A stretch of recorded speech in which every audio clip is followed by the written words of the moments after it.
Good morning. Also, sorry if this is a little discombobulating for you. I'm going to try to walk and talk.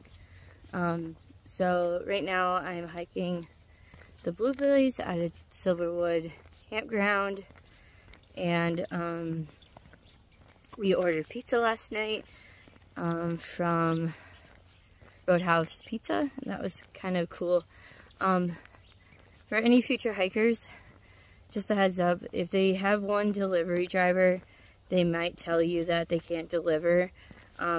What you might need to do, because they won't deliver if they truly have one delivery driver and they think that you're by yourself trying to do an order.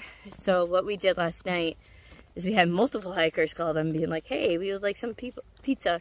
And then what we did is we put in a very large order for everybody. And then that was enough to convince them to come out. Usually this would be a problem like during, like it was a Monday for us, so probably during the work, like early work week when they might not have two drivers because it's a Monday or Tuesday or whatever. Oops, sorry about the sun.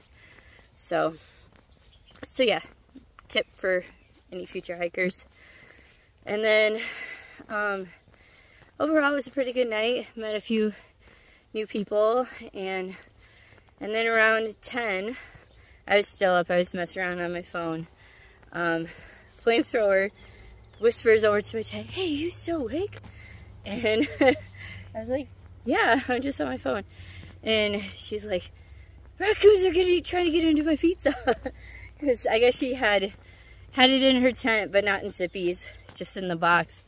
And then she put, to prevent them from like damaging her tent, she put it out in like a kind of like a grill thing that you see at like a lot of picnic sites. They're like rectangular.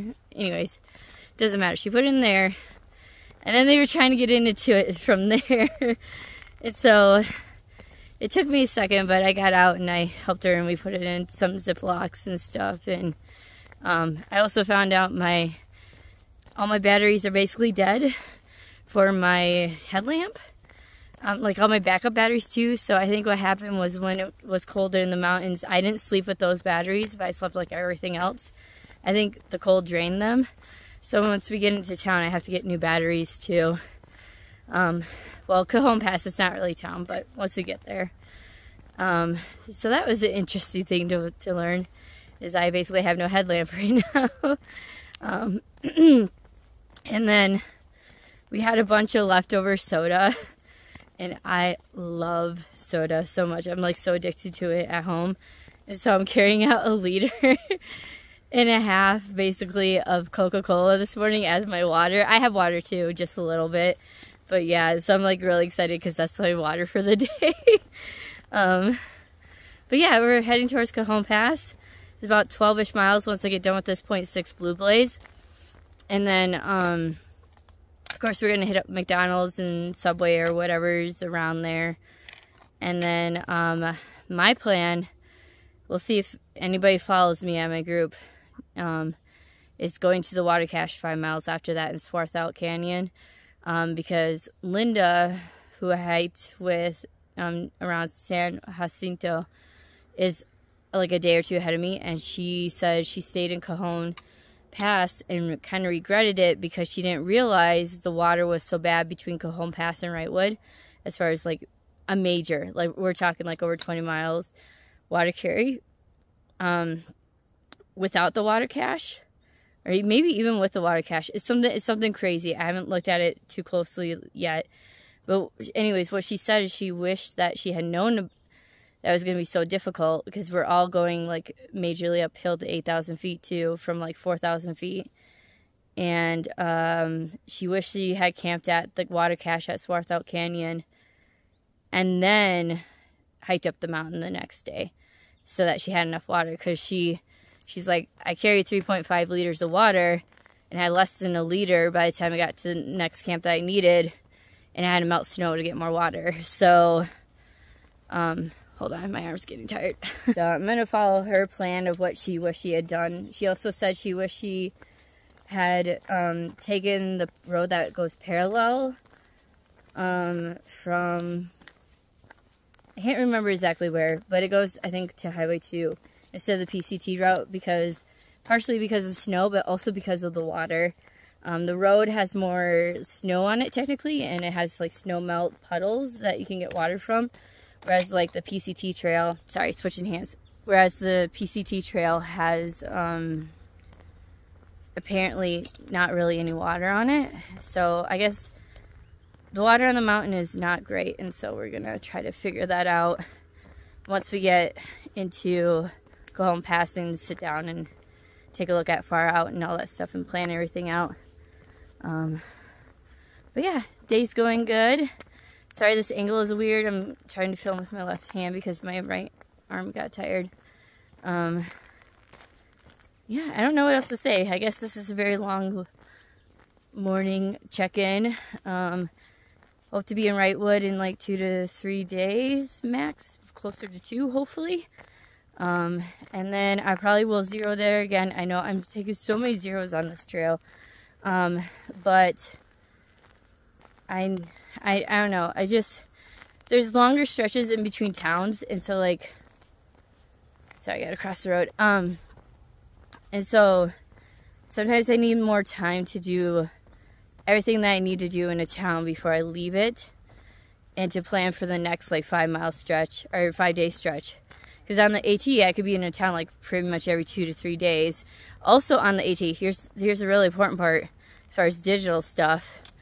Also on the AT, there's a lot more consistent cell phone and internet service while you're out in the mountains. So like I could post it Instagram nearly every single day. I could occasionally make videos and upload them while I was out in the mountains. And this is more remote, like I've mentioned before, and I can't do that. So I get really, really, really backed up on the digital side of things. And so sometimes taking a zero, even though I don't ever catch up either, like really helps manage that for me. But yeah, we'll see what happens. So, and then, because I am going to try to come up with a better plan for the next 400 miles on how to execute those slightly quicker too. But anyways, I'm going to stop talking and I'm going to get hiking and get to Cajon Pass. Alright, that's where we're headed to. Interstate 15 and also Guffey Campground. The mileage is a teeny bit off. It's actually like less than 13 miles right now at this point, at least I'm far out. So yeah. Alright, let's get hiking.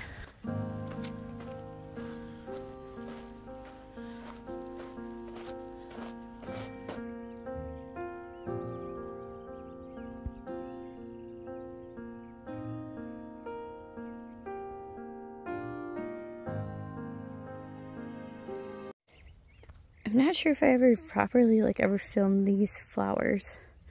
They're like little trumpet flowers. If I could get my camera to zoom on them, that'd be great. But yeah, they're like little trumpet flowers. There we go. I'm sure the hummingbirds love them. But yeah, they're just like growing all nice. So time again, folks. New flower alert. Dun, dun, dun, dun. Today we have a pale yellow flower that looks like this. It's almost like a smaller version of those big white kind of purplish flowers I see in the desert.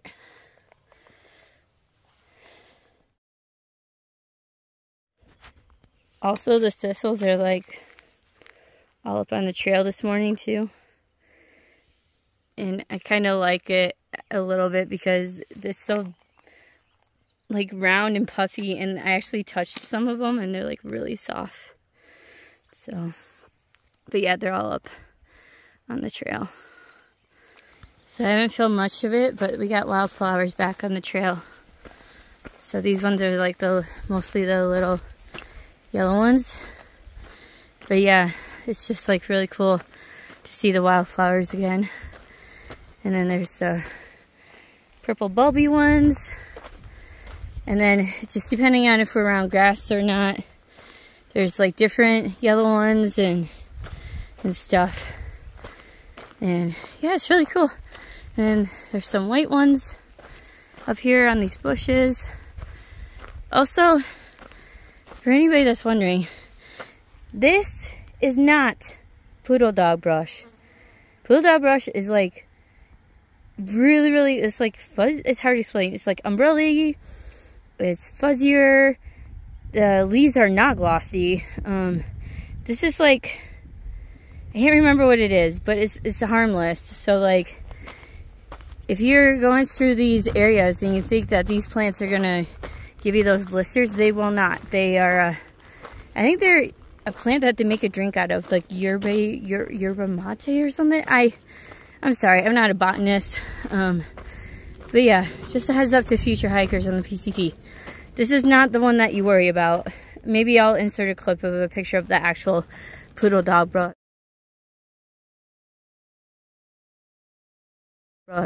bush and what it actually looks like. It looks similar, but this is not it. Anyways, I'm gonna get hiking.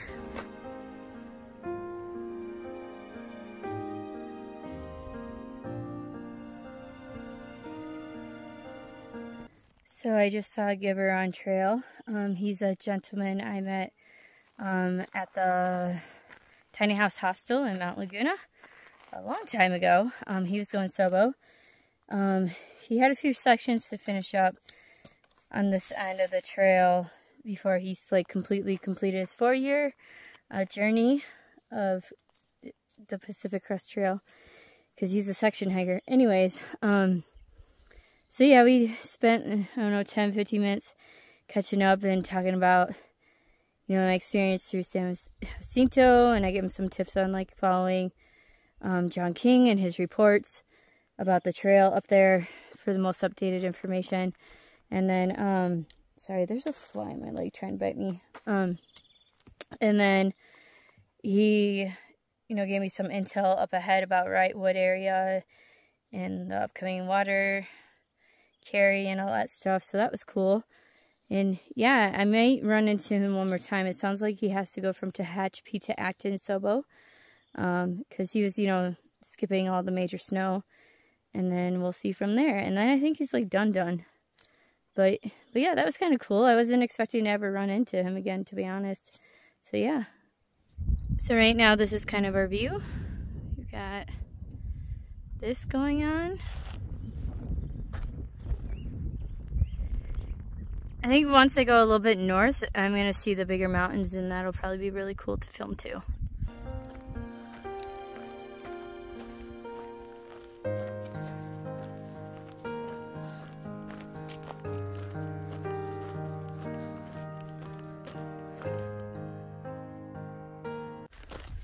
Also, I don't think I ever properly filmed them before, but we have these yellow flowering trees that are along the trail as well.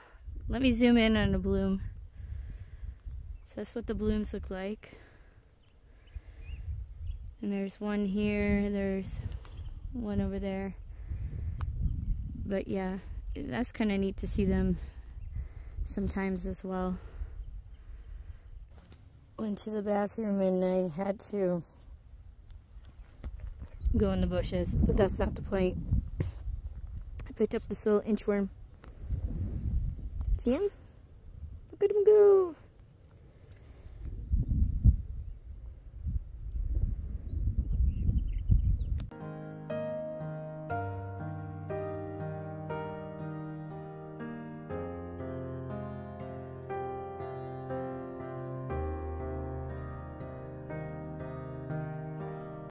Look at what we got on trail.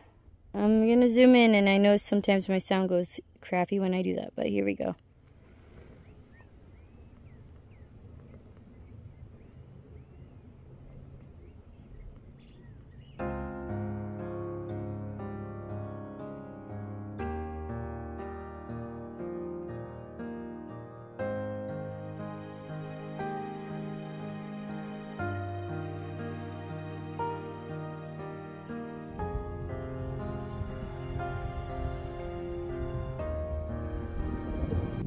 coming away from the creek, and like, look at all these ones. It's a field of yellow. It's really cool. Sorry, I guess I've been missing wildflowers lately because I had so much of them at the beginning of the trail. After a certain point, it just like I said it before in another video, is that I'm just amazed at how much life truly is in a desert-ish area. Like, it's not all like completely arid and whatever. I know there's parts of that, but like there's so many microclimates to the desert environment, and that's just like, I don't know, it really amazes me for some reason. And I just found a new flower, so we're gonna take some pictures of that. So I looked down, and these yellow ones are brand new to me. Look at that. Isn't that neat? Oh, and then the wind takes it and it won't zoom.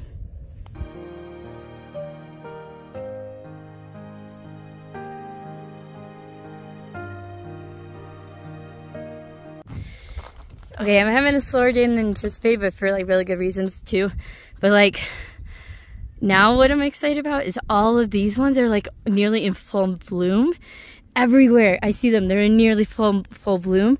And I think it's really amazing, because before I would only see like 1 or 2 blooms, maybe one like fully bloomed. But no, like look, they're like blooming like crazy.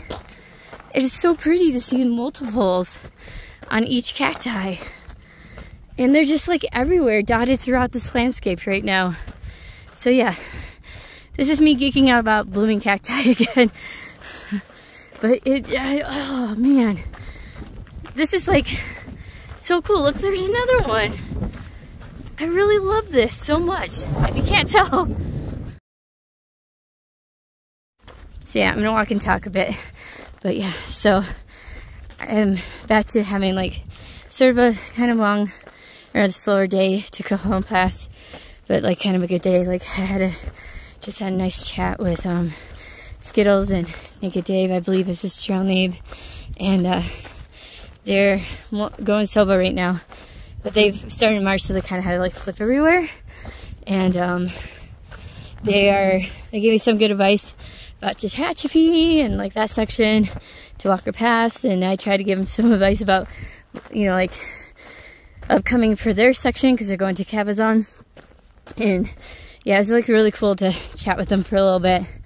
And then Phil and I and even Flamethrower earlier had some nice little conversations. But yeah, I'll make it to a McDonald's eventually. For some reason, our route keeps switching between 5 miles out and 6 miles out.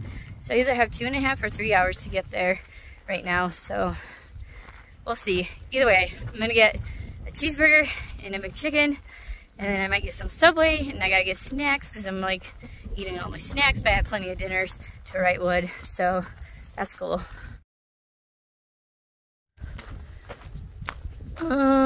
So I'm walking towards what looks like smoke. That's definitely not a cloud.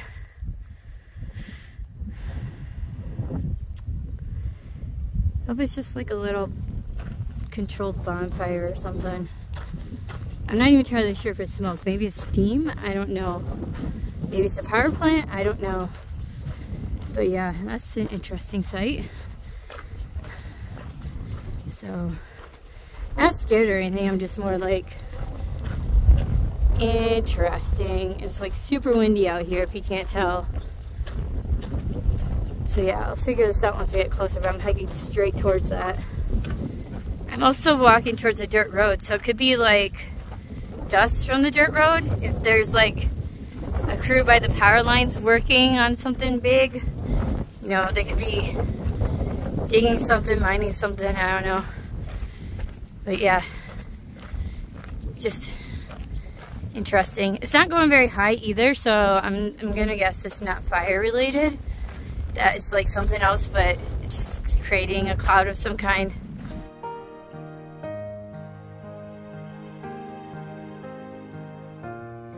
Okay, so far the trail hasn't taken me up and over where I can see where that cloud was coming from.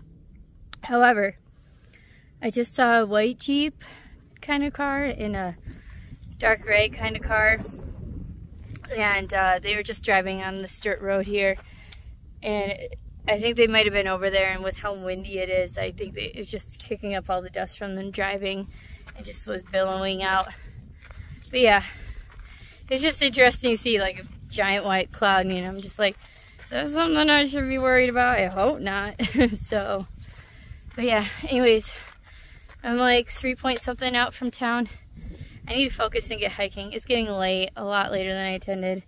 I think I mentioned that before. It's like, by the time I get there, it's going to be almost 3. And I want to eat, and I need to do a mini resupply, but I want to spend a couple hours there just chilling, because I haven't eaten anything today, really, other than a little bit of leftover pizza this morning at like 6:30 a.m. But then I need to hike out by 5:30 at the latest, because it's 5 miles to the next water source. And I don't know what the trail is going to be like, but like it's going to be 2.5 hours-ish to 3 hours before I get into camp. And that's 8 o'clock. That's dark. So, and I don't like the night hike. So that's like when it's starting to get dark, is around 8 something. So, yeah. I don't know. Part of me like right now is a teeny stressed out about time, but like I'll be fine. So, anyways, I'm gonna get hiking. Guess what, folks? It actually might be just regular clouds coming through a mountain chute. Kind of like how they get stuck over a peak.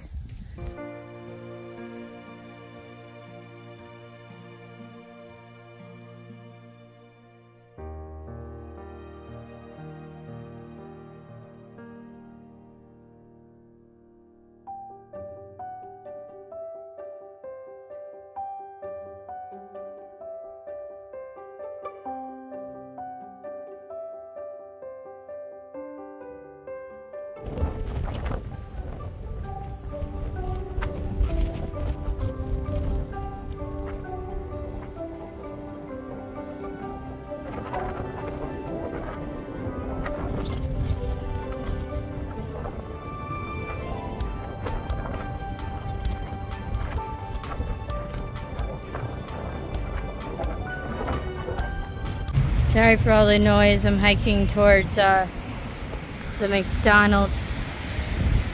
But apparently this is part of this little turnoff is part of Route 66. Who knew? Alright, there it is. I don't know if you can hear me out of all the wind and noise. But hiking up to the McDonald's. And I can't wait.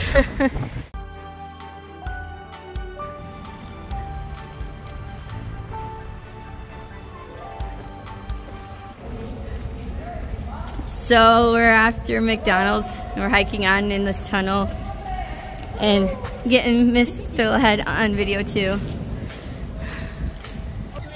But yeah, you can sort of see how dark it is. Oh wow, look at this one. Isn't that awesome? It's so big too. I mean, well, there's a lot of them growing together, but like, look at all those flowers. That's so cool.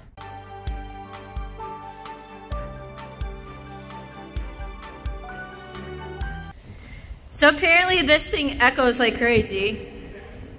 Crazy! And my lovely family waited for me because I'm slow as F. Thank you. Okay, so we just crossed the tracks. We realized the train was coming, so we quickly ran over the goddamn tracks. But you can hear it coming, and we're gonna film it. And this one's for you, little brother, because I know this is your job now, and like, I know you're not in this train, but like, this is cool. Okay, sorry, we thought it was on this tracks, but it's actually on those ones over there. But it scared us for a second because we could hear it coming.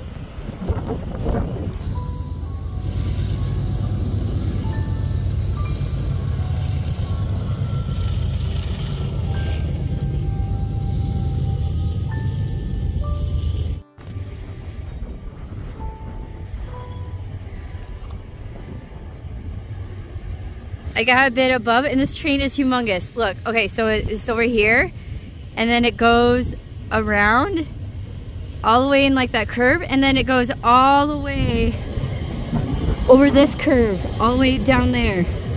That is insane. It is huge.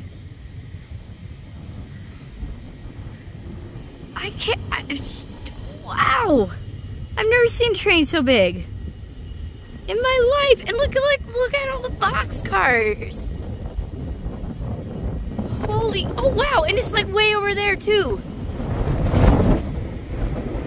This is like the biggest train in my life. Sorry, I know I'm geeking out about this train, but like, growing up, one of my grandpas used to live by a railroad. I think he actually worked on it too. A couple of my uncles on my mom's side worked for the railroad at one point. My brother works for the railroad. So like, even though I'm not like a super train geek, like I just like know like this is a humongous, like this is like, I don't know, a 5-mile train. It's like the biggest one I've ever seen. And then like how they push so much weight is they have locomotives in the middle. So here, let me zoom in. Well, this is towards the end, but they'll have like 2 or 3 of these in the middle and like pushing it along. Oops, sorry, let me zoom back out. I'm so sorry. Yeah, and that'll help like push a long train like this. But this is like, this is so giant. This is the biggest train I've ever seen in my life. I know I keep on saying about that. And sorry, I guess my neurodivergent stuff is coming through right now. Like, I'm so crazy about this right now. It's so awesome.